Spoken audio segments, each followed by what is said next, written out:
di Institut Agama Islam Negeri Kudus. Hai Sobat Biologi, pada kesempatan kali ini saya akan membahas mengenai awal mula kehidupan. Awal mula kehidupan?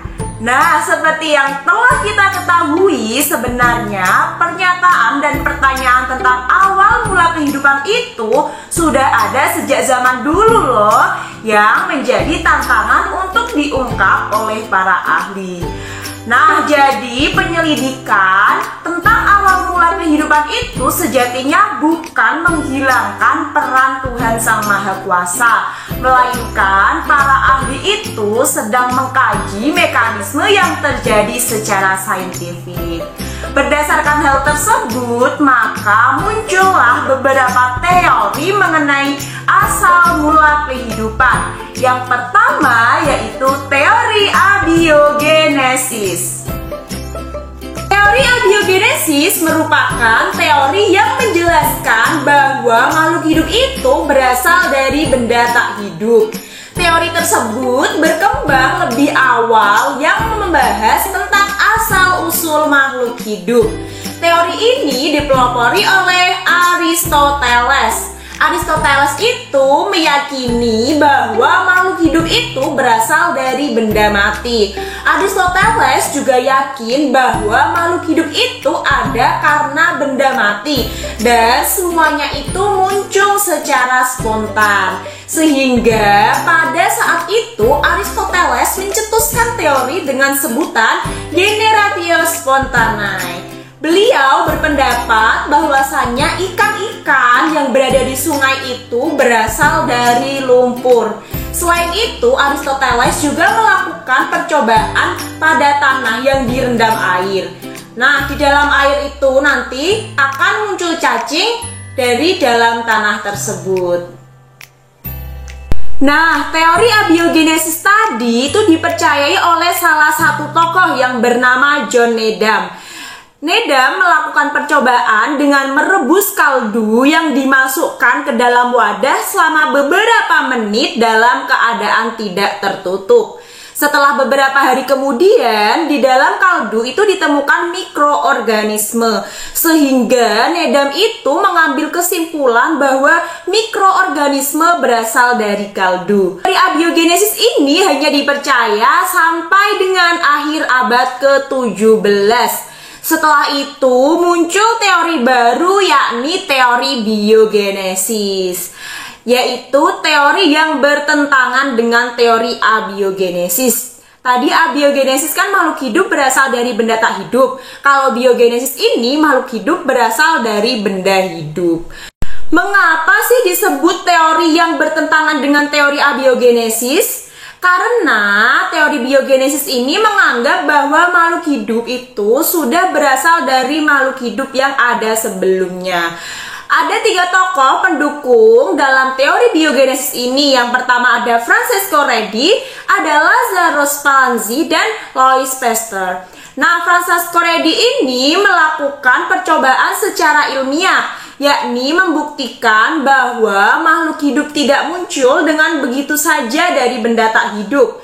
Ia melakukan percobaan untuk membuktikan bahwa belatung pada daging itu berasal dari induk lalat yang bertelur pada daging tersebut. Lazzaro Spallanzani tidak setuju dengan hasil percobaan yang telah dilakukan oleh Needham. Mengapa? Karena Lazzaro itu mengetahui kelemahan-kelemahan percobaan yang dilakukan oleh Needham tersebut.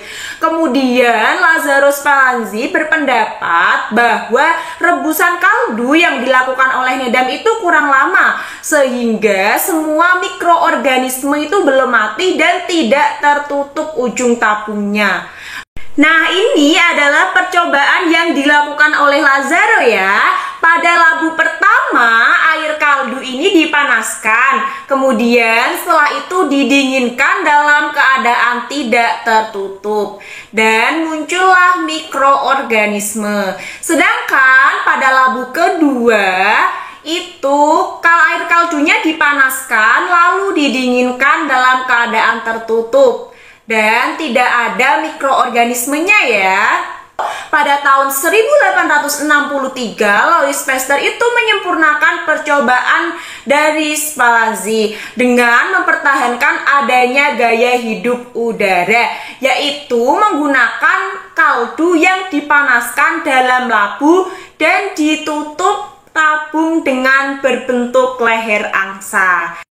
Percobaan Louis Pasteur tersebut untuk menyempurnakan percobaan Spallanzani bahwa mikroorganisme itu dapat terperangkap di bagian tabung leher angsa. Nah, percobaan Louis Pasteur itu menghasilkan dua kesimpulan, yaitu yang pertama, mikroorganisme yang tumbuh bukan berasal dari benda mati atau cairan, tetapi dari mikroorganisme yang terdapat di udara. Sedangkan yang kedua, mikroorganisme yang ada di udara bersama-sama dengan debu. Oh iya Sobat Biologi, perlu diketahui ya bahwa teori biogenesis ini menguji tentang awal mula perkembangbiakan makhluk hidup ya, tidak menguji awal mula kemunculan makhluk hidup. Nah, percobaan tersebut berhasil mematahkan teori abiogenesis dan menghasilkan 3 pernyataan. Yang pertama yaitu ada Omne vivum ex ovo, adalah setiap makhluk hidup berasal dari telur.